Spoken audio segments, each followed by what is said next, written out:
धन्यवाद देना चाहता हूँ। ये चुनाव मैं सबसे पहले प्रेस के साथियों का धन्यवाद देना चाहता हूँ। प्रेस के साथी बहुत बहुत धन्यवाद कि आप लोग यहाँ पर हैं। अभी हम लोग नॉमिनेशन करा के आए हैं। समाजवादी पार्टी से डिम्पल यादव यहाँ की प्रत्याशी, उसके लिए फॉर्म भर करके हम लोग आए हैं। ये चुनाव मैनपुरी का उन परिस्थितियों में होने जा रहा है जब नेताजी हमारे बीच में नहीं है। नेताजी और इस क्षेत्र की जनता से सीधा सीधा लगाव रहा है।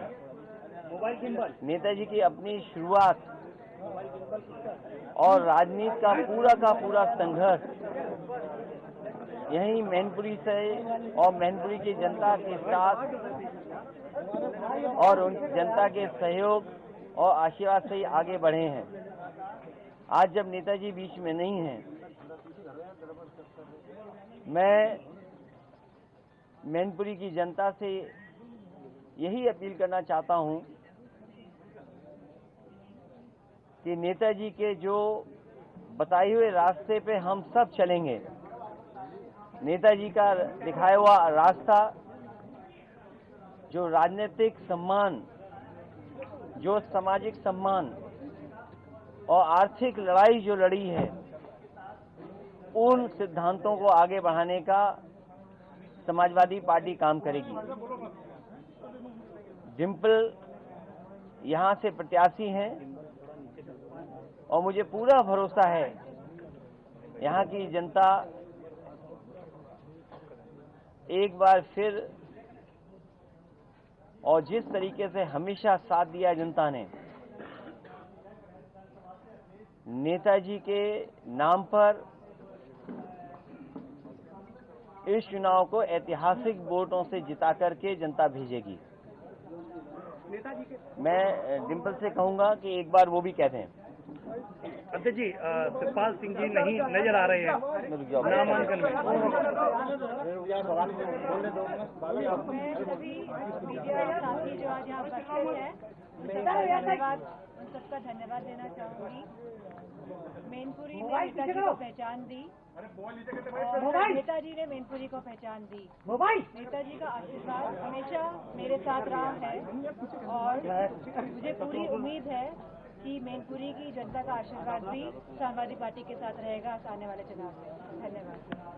आज नेताजी के बगैर चुनाव में आए हैं, कितना मिस कर रहे हैं? इसीलिए मैंने कहा कि चुनाव उन परिस्थितियों में हो रहा है जब नेताजी नहीं है। नेताजी ने ही इस समाजवादी पार्टी को जहां बनाया, अपना खून पसीना लगा करके यहाँ के कार्यकर्ता नेता उन्हें नेताजी का साथ दिया। नेताजी ने जो रास्ता दिखाया राजनीति में और मैनपुरी के विकास को जो आगे बढ़ाने का काम किया है, हम भरोसा दिलाते हैं समाजवादी लोग कि उस भरोसे को टूटने नहीं देंगे और सच्ची श्रद्धांजलि यही होगी कि आशीर्वाद के रूप में पूरा का पूरा वोट यहाँ पे समाजवादी पार्टी की प्रत्याशी डिम्पल यादव जी को मिले। जी, क्या लगता है कि बीजेपी का षड्यंत्र था? एक महीना भी नहीं हुआ था नेताजी के निधन को और अचानक इन्होंने चुनाव का घोषणा कर दी है। मैं इसमें कोई इस बात को नहीं कहूँगा क्योंकि ये इलेक्शन कमीशन का फैसला होता है और चुनाव तो होना ही था। और इन परिस्थितियों में जब हो रहा है तो अभी नेताजी की यादें ताजी हैं। जिन लोगों से मैं मिला हूं, वो लोग न जाने कितनी पुरानी बातें जो नेताजी के साथ हुई उनकी चर्चा करते हैं। यहाँ के बुजुर्ग जो नेताजी के साथ संघर्ष में रहे, राजनीति में आगे बढ़ाने का काम किया, लोग उनके साथ की कहानी, उनके साथ जो बात और उनके साथ जो वक्त गुजरा उसके बारे में बताते हैं।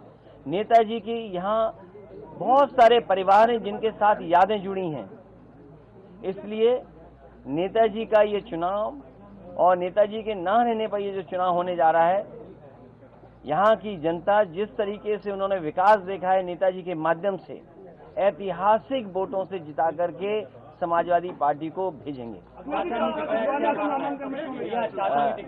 नामांकन के लिए जो आलोक साक्य, राजनारायण बाथम जी और हमारे साथे वकील साहब बैठे हैं, एएच हाशमी, इन लोगों के साथ नामांकन हुआ है, यही प्रस्तावक हैं हमारे। और तेज प्रताप जी चौथे पे जो हमारा पर्चा भरा जाएगा उसके प्रस्तावक हैं।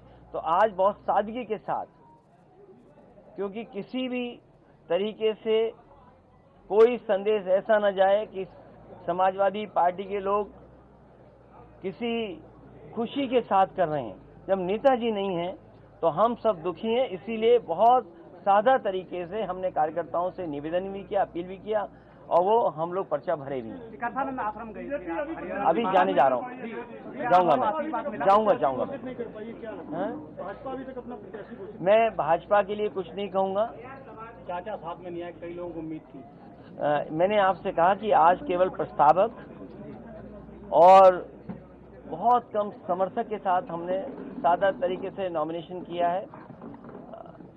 पूरा परिवार सब साथ हैं और चुनाव प्रचार में हम सब मिलकर के चुनाव प्रचार करेंगे। आपकी बात किसने